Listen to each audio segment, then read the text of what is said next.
বারবার আমাকে কারাগারে যেতে হচ্ছে। আমি সেখানে গিয়ে অনেকেই দেখেছি ডিজিটাল সিকিউরিটি অ্যাক্ট বা এখনকার যে সাইবার সিকিউরিটি অ্যাক্ট, এই আইনে অনেক ছাত্র, অনেক সাংবাদিক এবং সে মহিলা পুরুষ অধিকাংশই তরুণ তারা কারাগারে দিন যাপন করছে। 1 বছর 1.5 বছর পার হয়ে গেছে। এটা এমন একটি নিষ্ঠুর আইন যে আইন থেকে সহজে রেহাই পাওয়ার নয়, সহজে রেহাই পাচ্ছেন না। এবং অধিকাংশই যারা ফ্রি ব্লগার, যারা মুক্ত চিন্তার মানুষ, তারা তাদের মতামত ব্যক্ত করতে গিয়ে কারাগারের মধ্যে নিবদ্ধ হয়েছে। তো এইরকম একটি ভীতিকর পরিবেশ যখন বিদ্যমান, সেই মুহূর্তে সংবাদপত্রের পথ চলা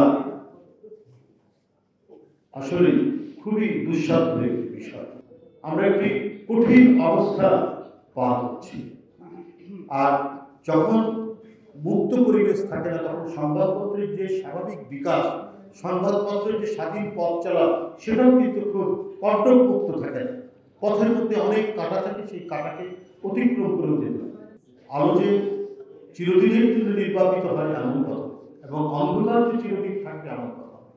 আমরা আমাদের প্রচেষ্টা দ্বারা, আমাদের সংগ্রাম দ্বারা, আমরা আমাদের বুদ্ধির মুক্তির দ্বারা আমরা এই দেশে প্রত্যেকটি মানুষ, যারা দেশের নাগরিক, যারা স্বাধীন এবং নিরাপত্তার সাথে থাকতে পারে, তাদের সেই স্বাভাবিক পরিবেশ ফিরে আসবে। এবং সেই ফিরে আসার জন্য শুধু রাজপথের সংগ্রাম দিয়েই হবে না, লেখনীর স্বাধীনতা থাকতে হবে। এবং সেই লেখনীর স্বাধীনতা নিশ্চিত হতে হবে সংবাদপত্রের সাথে যারা যুক্ত, যারা সত্য তথ্য নির্ভীকভাবে যারা উপস্থাপন করবেন, তাতে আমাদের গণতন্ত্রের যে সংকোচন অবস্থা, সেটা ক্রমান্বয়ে প্রসারিত হতে থাকবে। এই প্রসারমান গণতান্ত্রিক পরিবেশ এবং সমাজ, রাষ্ট্রের গণতান্ত্রিক বিকাশ সমস্ত কিছুই নির্ভর করে যে কতখানি সংবাদপত্র স্বাধীনতা ভোগ করছে।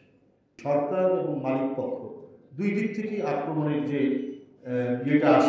আক্রমণটা আসে, সেক্ষেত্রে স্বাধীনভাবে কাজ করা খুব মুশকিল। এদেশে শতকরা 80% লোক, 80% ধনী ব্যক্তি যারা কর ফাঁকি দেয়, এবং অনেক ব্যবসায়ী তারা ভ্যাট দেয়। তাহলে অনিয়ম এবং যে আমি বলবো যে আর্থিক দুর্বৃত্তপনা যেটা চলছে, এটা আজকেই সংবাদপত্রে এসেছে, আমি আজকেই পড়েছি। এটা একজন অর্থনীতিবিদ বলছে যে অধিকাংশ ধনী ব্যক্তিরা তারা কর দেন না, এবং সমস্ত বড় বড় ব্যবসায়ীরা ভ্যাট ফাঁকি দেয়। এরাই হচ্ছে সংবাদপত্রের মালিক। তাহলে আপনার যে নীতি নৈতিকতার যে আধার তৈরি হবে, সাংবাদিকরা যে স্বাধীনভাবে লিখবে, তাদের যে নৈতিকতার যে ডেভেলপমেন্ট, সেটা প্রথম শুরুতেই আটকে যাওয়ার সম্ভাবনা হবে। কারণ সেই ব্যক্তি যদি তাকে বাধ্য করে অনৈতিকভাবে কোনো কাজ করে, তো এখানে দ্বিমুখী সংগ্রাম করতে হয় সাংবাদিক ভাইদেরকে।